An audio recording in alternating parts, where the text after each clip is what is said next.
बाजार बोलता है एफआईज डीआईज का डेटा से शुरुआत करते हैं। एफआईज एक बार फिर थोड़ा धोखा देकर गए हैं। 18 मार्च को बाइंग की थी, 18 फरवरी को भी बाइंग की थी और उसके बाद कल 19 मार्च को उन्होंने एक बार फिर सेलिंग कर दी। 1096 करोड़ रुपए की डीआईज ने करीब 2141 करोड़ की बाइंग की है। तो डीआईज अपने पथ से नहीं भ्रमित हो रहे हैं, पथ पर वो चले जा रहे हैं बाइंग के, और उसका इम्पैक्ट भी है हम की मार्केट में एक अच्छी तेजी देख रहे हैं। जब भी एफआईज की बाइंग से ज़्यादा डीआईज की एफआईज की सेलिंग से ज़्यादा डीआईज की बाइंग होती है तो मार्केट में अच्छी स्ट्रेंथ रहती है। या एफआईज और डीआईज अगर दोनों कूद पड़े मार्केट में तो उससे बेहतर तो मार्केट कुछ होता ही नहीं है। तो अभी फिलहाल एक बार फिर स्थितियां वही हैं कि डीआईज की बाइंग ज़्यादा है। एक ग्लोबल मार्केट्स देख लेते हैं। कल American market after Fed policy किस तरह से बंद हुए, तो डाउ जोन्स में अच्छी तेजी देखने के लिए मिली, करीब 1% की। शंघाई हैंसेंग आज थोड़ा प्रेशर में है, खासतौर से हैंसेंग प्रेशर में, शंघाई तो थोड़ा फ्लैट है विद नेगेटिव बायस्ड। निकाई और कोस्पी में करीब चौथाई से आधा % की बढ़त देखने के लिए मिल रही है। एक बार देख लेते हैं टॉप गेनर्स और लूजर्स कौन से काउंटर हैं जो कि आज के मार्केट में अच्छी तेजी दिखा रहे हैं। उसमें एरिस लाइफ साइंस करीब 7%, फाइन ऑर्गेनिक करीब 7%, केईसी इंटरनेशनल 6.5%, पारस डिफेंस 6%, नावा करीब 5.25% ऊपर है। साथ ही टॉप लूजर्स देख लेते हैं जो काउंटर आज नीचे आ रहे हैं इस बढ़े हुए मार्केट में भी। उसमें केईआई इंडस्ट्री करीब 10% नीचे है। पॉलीकैब अगेन ये केबल कंपनीज थोड़ा सा प्रेशर में आ रही हैं। हेवल्स भी करीब 4% नीचे है, पॉलीकैब 7.5%। हालांकि पेटीएम और एचबीएल इंजीनियरिंग इनमें करीब 4 से 5% की गिरावट देखने के लिए मिल रही है। बढ़ते हैं फेड के अहम फैसले क्या रहे जिसकी वजह से कल हमने देखा कि अमेरिकन मार्केट्स में एक अच्छा उछाल आते हुआ दिखाई दिया। क्यों अमेरिकन मार्केट तेज हुआ और क्या ऐसे फेड के फैसले थे। हालांकि अमीराज सर ने कुछ कुछ बताया, लेकिन एक बार फिर दर्शकों के लिए बता देते हैं कि फेड ने ब्याज दरें तो स्थिर रखी हैं और ब्याज दर 4.25% से लेकर 4.5% के बीच की रेंज में ही रहेंगी। लेकिन जो इम्पॉर्टेंट बात थी जो फेड की कमेंट्री में देखने के लिए मिली वो थी कि अभी भी 2025 में 2 रेट कट्स की एक्सपेक्टेशन है उनको, और दिसंबर तक करीब % तक रेट कट हो सकते हैं 25-25 बेसिस पॉइंट के। तो 2025 के लिए जो उन्होंने डॉट प्लॉट्स करते हैं, वो डॉट प्लॉट्स का मतलब होता है कि यहाँ पर इंटरेस्ट रेट वो एक्सपेक्ट कर रहे हैं।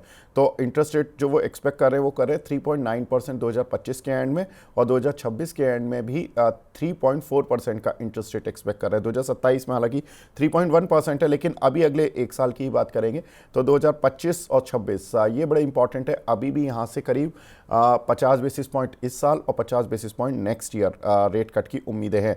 महंगाई दर उन्होंने कहा कि थोड़ी बढ़ाई है, उन्होंने एस्टीमेट 2.5% से बढ़ाकर 2.8% किए हैं, और जीडीपी अनुमान 2.1% से घटाकर 1.7% किया है। टैरिफ को लेकर उनको लगता है कि अनिश्चितताएं हैं और मंदी का डर फिलहाल नहीं है। उनका मानना है कि अभी 25% चांसेस ही हैं कि मंदी आएगी, ऐसा कुछ मंदी लग नहीं रही है।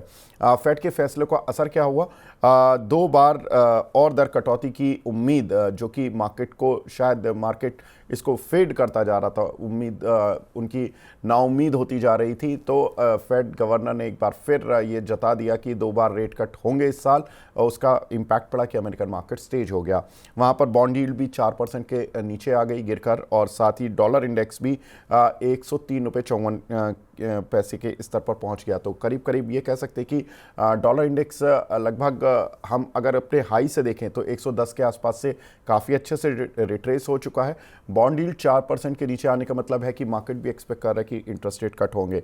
अविनाश सर, इंपॉर्टेंट फेड के जो बातें थी वो तो आपने काफ़ी कुछ बताई, लेकिन मैं 2-3 चीज़ें पूछूंगा।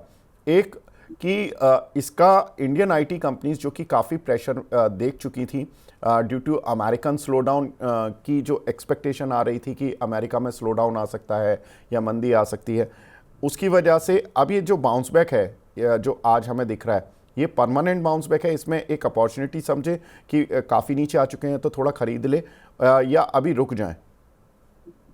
नहीं, आई थिंक देखिए, आईटी कंपनीज की अगर हम बात करें तो देखिए अभी टैरिफ जब अप्रैल 2 से शुरू हो जाएंगे तभी ओवरऑल अगर मैन्युफैक्चरिंग सेक्टर को हिट होता है तो कहीं ना कहीं आईटी बजट्स में थोड़ा सा झटका लग सकता है। मुझे लगता है कि आज का जो बाउंस आप देख रहे हो वो ज्यादातर एक बाउंस है, बिकॉज पिछले 1-2 हफ्ते में आईटी कंपनीज को बहुत बुरी तरह से ऊपरी लेवल से पीटा गया था। और मुझे नहीं लगता है कि ग्रोथ इमीडिएटली आपको नंबर्स में देखने को मिलेगा। अप्रैल टू जून या जनवरी टू मार्च के क्वार्टर में मेरे ख्याल से नंबर्स कैसे आएंगे, मैनेजमेंट की कमेंट्री कैसी आएगी, किस प्रकार के ऑर्डर विन्स रहेंगे, वो मेरे ख्याल से सारी आईटी कंपनीज के लिए बहुत इंपॉर्टेंट रहेगा। तो मुझे लगता है कि जिनके पास है वो निवेशित रह सकते हैं, लेकिन फ्रेश बाइंग की जल्दीबाजी मत करें, क्योंकि देखिए जनवरी टू मार्च का क्वार्टर तो एक नॉर्मल क्वार्टर रहेगा, लेकिन अप्रैल टू जून के क्वार्टर में किस प्रकार से मैनेजमेंट्स की कमेंट्री आती है, नंबर्स कैसे इंप्रूव होते हैं, और प्लस टैरिफ का मसला किसे कैसे प्रोग्रेस होता है, क्योंकि अगर मैन्युफैक्चरिंग सेक्टर हिट होता है तो मेरे ख्याल से इसमें कोई डाउट नहीं कि यूएस की कंपनीज को भी काफी नुकसान भुगतना पड़ेगा। और ये आपको मेरे ख्याल से एक दो क्वार्टर्स में थोड़ी सी आइडिया मिलेगी कि टैरिफ का असर मैन्युफैक्चरिंग सेक्टर पे कितना नेगेटिव हो चुका है। अगर वहां पे कुछ प्रॉब्लम बड़ा होता है तो यूएस इकोनॉमी में ग्रोथ के लिए डिफिकल्ट पोजीशन हो सकती है। वही बात पवेल साहब ने कही कि अभी ये अनसर्टन पीरियड है, और आईटी एक ऐसा सेक्टर है जो यूएस इकोनॉमी से बहुत क्लोजली रिलेटेड है। तो यहाँ पे थोड़ा सा होल्ड रखिए, कोई जल्दबाजी मत करिए, जून क्वार्टर के बाद मेरे ख्याल से क्लियरिटी ज्यादा आएगी। ठीक है सर, दूसरा जो इम्पोर्टेंट ट्रिगर है जो हमने देखा कि इन्वीडिया से काफ़ी इंडियन कंपनीज ने टाई अप किए हैं। कल विप्रो, टेक महिंद्रा, एल&टी टेक ने इन्वीडिया के साथ करार किए हैं और आर्टिफिशियल इंटेलिजेंस से जुड़े हुए सॉल्यूशंस के लिए करार किए गए हैं। कैलिफोर्निया में जीपीयू टेक कॉन्फ्रेंस थी जहां पर ये एग्रीमेंट साइन हुए हैं।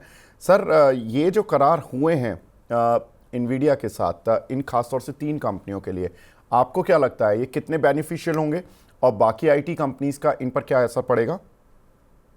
ये देखिए मेरे ख्याल से आर्टिफिशियल इंटेलिजेंस एक ऐसा सेगमेंट है जो आने वाले 3-5 साल के लिए अभी बहुत तेजी से इंडिया में ग्रो करेगा। और इसमें कोई डाउट नहीं कि गवर्नमेंट भी आर्टिफिशियल इंटेलिजेंस को ज्यादा अहमियत देना चाहती है। हालांकि देखिए ऐसे काफी व्यू पॉइंट है कि आर्टिफिशियल इंटेलिजेंस अगर ज्यादा आता है तो उसका असर एम्प्लॉयमेंट पे होगा, लेकिन प्रोडक्टिविटी गेन्स भी काफी सिग्निफिकेंट हो गया। और मुझे लगता है कि ये जो कंपनियों ने निविडिया के साथ टाई अप किया है, इनका असर तो आपको अगले साल साल या 1.5 साल में देखने को मिलेगा। क्योंकि देखिए कोई भी नया सेगमेंट ये कंपनीज एंटर करते हैं तो इमीडिएटली तो रेवेन्यू या प्रॉफिट इंपैक्ट आएगा नहीं, थोड़ा सा जेस्टेशन पीरियड तो जरूर रहेगा। बट हो सकता है कि FY 26 के एंड में या FY 27 में इसका असर आपको नंबर्स में देखने को मिलेगा, क्योंकि जैसे जैसे नए क्लाइंट और नए ऑर्डर विंस इनको मिलेंगे, आपको पता चल जाएगा कि आर्टिफिशियल इंटेलिजेंस में बिजनेस कैसे ग्रो कर रहा है। क्योंकि ये सारी टेक्नोलॉजीज ये कंपनीज टाई अप इसलिए कर रही है कि आगे आने वाले दिनों में अगर कोई एआई की कस्टमर की रिक्वायरमेंट रहेगी तो वो अच्छी तरह से उसको केटर कर पाएंगे। तो आई थिंक आपको थोड़ा इंतजार करना पड़ेगा, बट लॉन्गर टर्म में डेफिनेटली ये करार निविडिया के साथ अच्छा है, क्योंकि डेफिनेटली टेक्नोलॉजी एनेबलिंग है और कस्टमर को ये अच्छी वैल्यू टेबल पे प्रेजेंट कर सकते हैं। ठीक है, तो ये करार अच्छा है और थोड़ा अभी समय देना पड़ेगा आईटी कंपनीज के लिए। सर, एक और इम्पॉर्टेंट खबर वोडाफोन आइडिया के लिए है। इनके बारे में कल मार्केट में र्यूमर थी कि स्टारलिंक से इनकी बातचीत चल रही है। कंपनी ने मार्केट बंद होने के बाद इस पर क्लैरिफिकेशन भी दिया कि हाँ, हमारी बातचीत हो रही है, लेकिन हमारी बातचीत केवल स्टारलिंक के साथ ही नहीं हो रही है, हमारी दूसरी सेटकॉम कंपनियों से भी बातचीत हो रही है। और इम्पॉर्टेंट ये है कि उन्होंने ये कहा कि हम ऐसी बातचीत तो करते ही रहते हैं। दूसरा, इनके लिए एक और नेगेटिव सेटबैक ये आया है कि जो एजीआर को लेकर जो ड्यूज़ में इनको राहत मिल सकती थी, अभी उस पर जो सरकार की तरफ से एक बात आई है कि इस पर कोई सहमति नहीं बन पाई है, तो एजीआर ड्यूज़ में अभी कोई इनको रिलीफ नहीं मिलने जा रहा है, इस तरह की बातें हैं। आज इस काउंटर में ऊपरी स्तरों से थोड़ा सा प्रेशर भी देखने के लिए मिला है, हालांकि मार्केट तेज है इसलिए प्रेशर विजिबल नहीं है। सर, कैसे देखें वोडाफोन आइडिया को? नहीं, मुझे लगता है कि देखिए वोडाफोन आइडिया की जो प्रॉब्लम्स है वो काफी बड़ी है। और मुझे लग रहा है कि देखिए स्टारलिंक के साथ टाई अप होता है नहीं होता है ये तो अलग बात है, लेकिन इनका जो कोर बिजनेस है विवेक, वहां पे दिक्कतें बढ़ रही है कि आप अगर क्लाइंट एडिशंस देखे, सब्सक्राइबर एडिशंस, तो हर महीना इनका सब्सक्राइबर बेस कम हो रहा है, इनके लॉसेस बढ़ रहे हैं, प्लस कर्जे का बर्डन काफी सिग्निफिकेंटली आया है। और ये एजीआर का जो मसला है, मुझे लगता है कि देखिए इसके ऊपर कोई निवेशक अगर कॉल लेता है तो ये कहना मुश्किल है कि ये होता है नहीं होता है। बट कहीं ना कहीं गवर्नमेंट ने इनको सपोर्ट दिया है कि गवर्नमेंट भी अभी वोडाफोन इंडिया में एक अच्छा बड़ा शेयर होल्डर है। बट ओवरऑल जो स्पेस है, 5G का स्पेस है, इसमें बहुत सारे बड़े इन्वेस्टमेंट्स की जरूरत है। और जिस प्रकार के इनके कैश फ्लोज है, जिस प्रकार का इनका लॉसेस का ट्रेंड है, मुझे लगता है कि वोडाफोन इंडिया में नियर टर्म में ऐसा कोई बड़ा ट्रिगर है नहीं। तो नियर टर्म में तो ये स्टॉक वीक ही रहेगा। और अगर आप ओवरऑल कॉम्पिटिटिव स्पेस को कंपेयर करें तो जियो और भारती ने तो बहुत पैसा इन्वेस्ट किया है 5G के लिए। वोडाफोन के लिए दिक्कत है कि इनके पास कैश फ्लो भी नहीं है, तो अगर ये इन्वेस्ट भी करेंगे तो वापस इनको कर्जा लेना पड़ेगा। और अभी इक्विटी रेस करना इनके लिए बहुत बड़ी दिक्कत होगी, क्योंकि भाव वापस काफी नीचे गया है। यहाँ से अभी वापस एक फॉलो ऑन पब्लिक ऑफर करना या प्राइवेट इक्विटी इन्वेस्टर्स को इन्वाइट करना एक बहुत बड़ा चैलेंज रहेगा। तो इसको मेरे ख्याल से निवेशकों को थोड़ा टाइम के लिए छोड़ देना चाहिए। मुझे नहीं लगता है इसमें कोई बड़ी वैल्यू आएगी। बिल्कुल। तो वोडाफोन आइडिया के लिए सर ने बता दिया है कि अभी थोड़ी सी मुश्किलें तो हैं, और जब तक ये AGR वाला मामला सुलटता नहीं है बाकी सब चीज़ें मिथ्या ही हो रही हैं इनके साथ। लेकिन सर इंडस टावर, इस काउंटर पर आपकी राय, क्योंकि जब भी वोडाफोन के साथ कुछ पॉजिटिव या नेगेटिव होता है इस काउंटर पर भी तेज रिएक्शन आते हैं। नहीं, बिल्कुल। देखिए, एक बात तो क्लियर है कि वोडाफोन इंडिया का सर्वाइवल तो काफी एश्योर्ड है। गवर्नमेंट भी नहीं चाहेगी कि ये कंपनी बैंकरप्ट हो या बंद हो जाए, और उसीलिए इन्होंने उनको सपोर्ट दिया है। इंडस टावर की बात करें तो देखिए, इनका अगर तीसरा क्वार्टर का परफॉर्मेंस आपने देखा है विवेक, तो बहुत ही अच्छी तरह से कैश फ्लो मैनेजमेंट किया है। इन्होंने सारे कस्टमर से भी अपना टाइम पे पैसा रिकवर किया है। और टावर इंफ्रास्ट्रक्चर एक ऐसी स्पेस है जो इंडिया में आगे भी चलेगी, क्योंकि 5G रोल आउट अगर आपको चाहिए तो टावर इंफ्रास्ट्रक्चर तो आपको करना पड़ेगा, और यहाँ पे इंडस टावर मार्केट लीडर है। मोस्ट इम्पोर्टेंटली अभी हाल ही के कॉन्फ्रेंस कॉल में Q3 के बाद उन्होंने कहा है कि वो इलेक्ट्रिक व्हीकल चार्जिंग इंफ्रास्ट्रक्चर के लिए अपने जो साइट्स है उसका उपयोग करना चाहती है। तो कहीं ना कहीं देखिए, कंपनी भी सोच रही है कि अपना बिजनेस को थोड़ा डाइवर्सिफाई करे। और फाइनेंशियल्स अगर आप देखें तो देखिए, लास्ट ईयर करीबन 6,000 करोड़ का प्रॉफिट कंपनी ने कमाया था। इस साल पहले 9 महीने में ही ऑलरेडी कंपनी ने 8,000 करोड़ का प्रॉफिट कमाया। तो मुझे लगता है कि पूरे साल के लिए 10,000 करोड़ का प्रॉफिट कंफर्टेबली आना चाहिए। कंपनी अपना कैश फ्लो भी मैनेजमेंट अच्छा कर रही है, तो किसी को अगर खरीदना भी है तो मुझे लगता है कि अच्छा विकल्प हो सकता है। यहाँ से भी अच्छी खासी कमाई होगी। हमारे मानने से करीबन 425 430 अगले 8 से 12 महीने में पॉसिबल है, क्योंकि वैल्यूएशन 7-8 के पी मल्टीपल पे चल रहा है। और ये एक एन्युटी बिजनेस है, तो उसमें ग्रोथ स्टेडी होगा, और ऑब्वियसली मार्केट लीडरशिप होने के कारण उनको डेफिनेटली बेनिफिट होगा। ठीक है। तो इंडस टावर के लिए थोड़ा पॉजिटिव व्यू सर की तरफ से। लेकिन सर एक और इम्पॉर्टेंट खबर जो कि मार्केट में चल रही है वो है स्टील कंपनियों को लेकर। स्टील कंपनियों में देखें तो जो सेफगार्ड ड्यूटी को लेकर बातें हो रही थी वो कल ये हो रही, परसों ये हो रही थी इनफैक्ट कि 12% सेफगार्ड ड्यूटी लगाने के लिए गवर्नमेंट तैयार हो गई है। लेकिन स्टील कंपनियों ने कल एक नई मांग उठाई है। वो कह रही कि भाई 18 से 25% की ड्यूटी लगाइए, 12% से काम नहीं चलेगा। और उनका कहना है कि जो 12% सेफगार्ड ड्यूटी है इससे चीन का जो एक्सपोर्ट है हमारे देश में स्टील का वो रुक नहीं पाएगा। और इनकी सबसे बड़ी प्रॉब्लम यही हो रही है कि अमेरिका और चाइना का जिस तरह से टैरिफ वॉर चला, और चाइना में जिस तरह से ओवर कैपेसिटी ऑफ स्टील चल रहा है, और उनकी खुद की डिमांड भी थोड़ी कम है, जिसकी वजह से वो जितनी एक्सेस स्टील होती है वो आसपास के देशों में डंप करते हैं। उसमें वियतनाम, थाईलैंड जैसे देश भी शामिल है। काफ़ी कुछ देशों ने अपने यहाँ पर सेफगार्ड ड्यूटी लगा ली है चाइनीज़ स्टील से बचने के लिए। लेकिन अभी इंडिया और थाईलैंड बचे हैं जहाँ पर कि ये ड्यूटी नहीं लगी है। और इंडिया ने DGTR ने ये प्रपोज कर दिया था कि 12% ड्यूटी हम लगा देंगे, ऐसा उन्होंने कहा, और 30 दिन के अंदर इस पर फैसला भी आना था। लेकिन अब स्टील कंपनियां नई डिमांड लेकर आ गई। सर डिमांड मानी जाएगी 12% ड्यूटी की, माफ़ कीजिएगा 18 से 25% ड्यूटी की, तो क्या होगा स्टील कंपनियों पर? और अगर केवल 12% ड्यूटी ही लगती है तो क्या होगा? नहीं, देखिए, मुझे लगता है कि डेफिनेटली 18 से 25% का डिमांड तो इंडियन स्टील कंपनी जो कर रहे हैं वो इसलिए कर रही है क्योंकि वो जानती है कि 12% की ड्यूटी के बाद भी चाइना का जो डंपिंग है वो शायद इंडिया में कंटिन्यू होगा। मोस्ट इम्पोर्टेंटली चाइना के पास बहुत बड़ी कैपेसिटीज है, तो उनका यूनिट कॉस्टिंग काफी सस्ता है। तो वो अभी भी 12% से इतने डरेंगे नहीं। बट मेरा मानना है कि देखिए, गवर्नमेंट ऑफ इंडिया अगर पहले 12% से शुरू करती है और अगर वो देखती है कि ये भी असर नहीं हो रहा है तो आगे ड्यूटी और भी बढ़ा सकती है। बट नियर टर्म में मुझे लगता है कि गवर्नमेंट ऑफ इंडिया भी चाहेगी कि ये जो भी करे वो एक प्रॉपर प्रोसेस ओरिएंटेड करे। देखिए, कंपनीज की डिमांड तो ऑलवेज ज्यादा होती है और गवर्नमेंट का सोचना अलग होता है। बट कहीं ना कहीं इंडियन गवर्नमेंट जो है वो अपने डोमेस्टिक सेक्टर को बिल्कुल खत्म होने के लिए वेट नहीं करेगी। अगर उन्होंने देखा कि बहुत सारे इंपोर्ट हो रहे हैं तो ड्यूटी और बढ़ जाएगी। नियर टर्म में तो मेरे ख्याल से स्टील कंपनीज को ज्यादातर जो डोमेस्टिक फोकस्ड है वहां पे तो नॉर्मली सारे जो यूजर्स है वो डोमेस्टिक मैन्युफैक्चर से ही बिजनेस करते हैं। ज्यादातर जो क्वालिटी ऑफ स्टील इंडिया में बनता नहीं है और जो हाई क्वालिटी स्टील होता है वही इंपोर्ट होता है। तो मेरे ख्याल से थोड़ा सा आपको वेट करना पड़ेगा, शायद एक आध दो क्वार्टर के लिए, और उसके बाद आई थिंक मेरे ख्याल से थोड़ी क्लैरिटी मिलेगी। ठीक है। तो सर ये जो टाटा स्टील सेल ये चले हैं अभी, सेल फॉर एग्जांपल 100 से 114 हुआ, टाटा स्टील 125-30 चल रहा था, 160 तक की रेंज पर आ गया। अभी इनमें कोई निवेशक है तो वो थोड़ा बहुत प्रॉफिट बुक करे अगर उसने नीचे के लेवल पे लिया है, या वो अभी वेट करे इस फैसले का और उसके बाद अपना फैसला ले कि 12% ड्यूटी लगी है, 18-25 लगी है, जो भी लगी है, उसके बाद फैसला ले। रिस्क तो नहीं होगा सर? नहीं बिल्कुल, देखिए मुझे लगता है कि जो ट्रेडर है वो तो ऑब्वियसली प्रॉफिट निकाल देगा।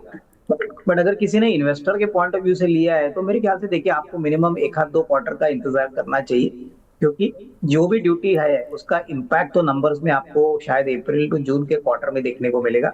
जनवरी टू मार्च के क्वार्टर में शायद इतना असर ना देखने को मिले। तो जिनके पास 6 मंथ्स का टाइम फ्रेम है जहां पे वो रिस्क प्रोटेक्ट करके अपनी पोजीशन रिटेन कर सकते हैं, वही इन्वेस्टर्स को होल्ड करना चाहिए, क्योंकि ये देखिए फाइनली मेटल एक मोमेंटम वाला सेक्टर है। अभी भी जो नंबर्स आने वाले हैं जनवरी टू मार्च में वो कुछ ऐसे खराब नंबर्स नहीं आएंगे, दिसंबर क्वार्टर के मुकाबले में तो थोड़े से अच्छे ही आएंगे। बट 3 से 6 महीने का व्यू अगर आप लगते हो तो मेरे ख्याल से रिस्क रिवॉर्ड शायद थोड़ा और अच्छा रहेगा। ठीक है सर। एक और सेक्टर जिस पे मैं बात करूंगा वो है शुगर सेक्टर। इस पर अक्सर कम बात होती है, लेकिन इस्मा की तरफ से आया है कि शुगर ईयर 25-26 के लिए उनका आउटलुक पॉजिटिव है, और उनका कहना है कि जो शुगर उत्पादन है अनुमान से करीब 43 लाख टन ज़्यादा चल रहा है, और 15 मार्च तक जो शुगर का प्रोडक्शन है वो करीब 238 लाख टन रहा है। अब उत्तर प्रदेश में जो शुगर की रिकवरी है वो ज़्यादा बेहतर है एज़ कम्पेयर टू कर्नाटक और महाराष्ट्र, जहाँ पर कि रिकवरी रेट कम आ रहा है। इस साल सर मानसून अच्छा रहा, माना जा रहा था कि गन्ने की पैदावार अच्छी होगी, शुगर का प्रोडक्शन अच्छा होगा, लेकिन सेटबैक लगा जब रिकवरी रेट आया। रिकवरी रेट उतना अच्छा नहीं मिल रहा था, लेकिन अब इसमें कह रहा है कि उत्तर प्रदेश में तो एटलीस्ट रिकवरी रेट सुधरा है, लेकिन कर्नाटक और महाराष्ट्र में अभी थोड़ी प्रॉब्लम है। तो सर उत्तर प्रदेश की शुगर कंपनियों पर ही बैट लगा ले क्या, बलरामपुर, धामपुर, द्वारिकेश जैसी कंपनियां, और जो साउथ की कंपनियां लाइक आंध्रा शुगर और महाराष्ट्र की कंपनी जैसे रेणुका शुगर, इन सभी से दूरी रखें? क्या करना है सर? नहीं, डेफिनेटली यूपी बेस्ड कंपनीज को फायदा है क्योंकि उनका रिकवरी रेट ज्यादा है। लेकिन सबसे बड़ी बात क्या है कि ये जो कंपनी आपने बताई बलरामपुर चीनी, दामपुर, या टिपिकली जो दिल्ली यूपी बेस्ड वाली जो कंपनी है, इसमें सबसे बड़ा एडवांटेज है कि जितना ज्यादा शुगर का प्रोडक्शन होता है उतना मोलासिस भी ज्यादा बनेगा। और इसलिए गवर्नमेंट का फोकस एथेनॉल के ऊपर बहुत ज्यादा है। देखिए हालांकि अभी क्रूड के प्राइसेस थोड़े कंट्रोल्ड हो चुके हैं, बट कहीं ना कहीं गवर्नमेंट चाहता है कि जो फॉरेन एक्सचेंज का यूसेज है वो कब हो जाए, ज्यादातर एथेनॉल से ही ऑटोमोटिव सेक्टर का डिमांड हो। और गवर्नमेंट ऑफ इंडिया में भी क्लियरली कहा है कि एथेनॉल रिलेटेड जो इंजन है या व्हीकल्स है इसके ऊपर गवर्नमेंट आगे भी इनको कंसेशन देने की बात चल रहा है। तो मुझे मुझे लग रहा है कि डेफिनेटली जो इंटीग्रेटेड प्लेयर्स है वहां पे फोकस ज्यादा होना चाहिए। और कहीं ना कहीं देखिए सिपगा का सीजन सितंबर टू सितंबर होता है, तो अगले एक दो क्वार्टर्स का नंबर आपको देखना बहुत जरूरी है, और उसके बाद ही अंदाजा होगा कि शुगर की कीमतें कितनी बढ़ती है, वेदर गवर्नमेंट शुगर का कोटा एक्सपोर्ट के लिए अनाउंस करता है, क्योंकि ज्यादा प्रोडक्शन होगा तो ऑब्वियसली उतनी अवेलेबल क्वांटिटी मिलती है एक्सपोर्ट के लिए, जो ऑब्वियसली शुगर कंपनीज को फायदेमंद रहेगी। तो आई थिंक धामपुर, बलरामपुर चीनी, मुझे लगता है अगर किसी को निवेश करना है तो छोटा छोटा क्वांटिटी लेके बैठ जाए, बट इंतजार कम से कम 6-8 महीने का करना पड़ेगा। जी। अविनाश सर, आज शिपिंग कॉरपोरेशन ऑफ इंडिया में 12% से ज़्यादा का मूव देखने के लिए मिल रहा है। सर कल भी मेरी विनीत सर से इसी बारे पर बात हो रही थी कि जो डोनाल्ड ट्रंप और पुतिन के बीच में बात हुई है उसमें ब्लैक सी क्राइसिस जो कि चल रहा था कि ब्लैक सी से भी वहाँ पर अटैक हो रहे थे, तो उसको रोकने की भी बात हुई। वहाँ पर रेड सी में जो हुतीस का जो अटैक होता है वहाँ पर अमेरिका हुतीस को संभाल रहा है, उन पर अटैक करके उनके भी जो आने वाले संभावित हमले उनको कम करने की कोशिश कर रहा है।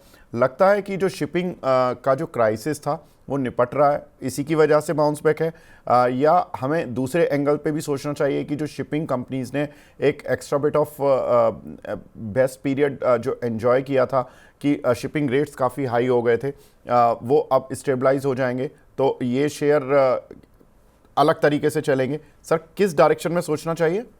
नहीं, मुझे लगता है कि देखिए कहीं ना कहीं शिपिंग सेक्टर में अगर ग्लोबली जियो पॉलिटिकल फैक्टर्स सुधरते हैं तो इनके लिए एक बात अच्छी है कि वापस ट्रेड नॉर्मल सी के लेवल पे पहुंचेगा।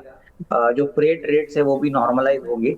और सबसे बड़ी बात, अभी जो रशिया यूक्रेन का वॉर का सेसेशन हो रहा है, मेरे ख्याल से बातें चल रही कि शायद एक आध महीने में वॉर पूरी तरह से खत्म हो जाएगा। तो ये अगर होता है तो जो ट्रेड था, जो सी बॉन्ड ट्रेड था, वो काफी हद तक वोलेटाइल हो चुका था, इफेक्ट हो चुका था। तो मेरे ख्याल से देखिए अगले 2-3 महीने में अगर जियोपॉलिटिकल फैक्टर्स थोड़े से पॉजिटिव होते हैं तो आपको अप ट्रेंड सारे ये मरीन वाले जो फ्रेट प्लेयर्स है, शिपिंग कंपनीज का, उनके लिए अच्छी बात है। क्योंकि ऑब्वियसली बिजनेस वापस आएगा, वॉल्यूम अच्छे बढ़ेंगे। लेकिन इसके लिए आपको शायद अप्रैल और जून का जो क्वार्टर है वहां पे इंतजार करना पड़े। और अगर कोई अच्छी खबर मान के चलिए इस क्वार्टर में आती है तो आपको एक अच्छा रिस्क रिवॉर्ड मिल सकता है। आई थिंक जी शिपिंग यहाँ पे मुझे लगता है सबसे बेहतरीन है, क्योंकि काफी वेल डाइवर्सिफाइड और काफी वेल ज्योग्राफिकली ये पोजिशनड है। तो कहीं ना कहीं आई थिंक इसके ऊपर नजर रखिए, बट क्लियरली आपको कोई जियोपॉलिटिकल इवेंट का ट्रिगर आना चाहिए, जो मेरे ख्याल से मार्केट्स काफी समय से इंतजार कर रहा है। जी अविनाश सर, इस समय आप अपने क्लाइंट्स को क्या रिकमेंड कर रहे हैं कि इन लेवल्स पर क्या खरीदारी करना बेहतर रहेगा? देखिए, जैसे पहला स्टॉक मैंने आपको इंडस टावर बोला था, तो वो हमारा पसंदीदा स्टॉक है। देखिए इसमें ओके। वैल्यूएशन कंफर्ट भी है, बिजनेस बहुत एन्युटी बेस्ड है, और सबसे बड़ी बात 5G का रोल आउट जैसे जैसे होगा वैसे 5G roll out infrastructure tower की जरूरत पड़ेगी। तो यहाँ पे अगर साल भर का भी कोई इन्वेस्ट करता है तो मेरे ख्याल से देखिए डाउन साइड प्रोटेक्टेड है। 425-430 का हमारा एक फेयर वैल्यू है।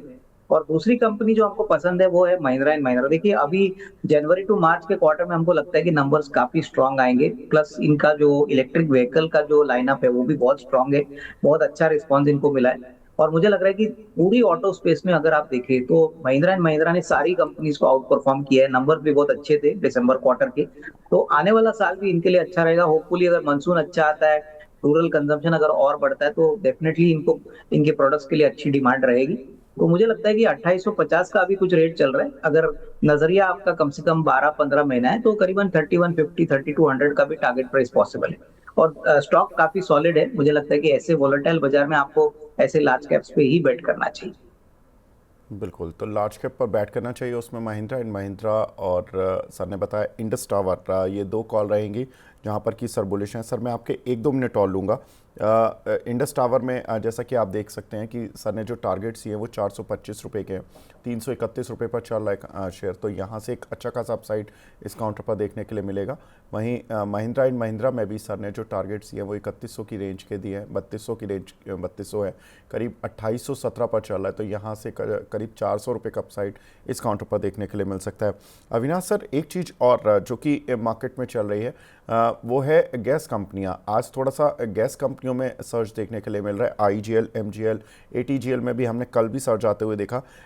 कारण थोड़ा सा मैं रिपोर्ट्स पढ़ रहा था पीछे की जो इनकी गेल से गैस सप्लाई कट हुई थी वो जनवरी से कुछ हद तक रिज्यूम भी हुई है।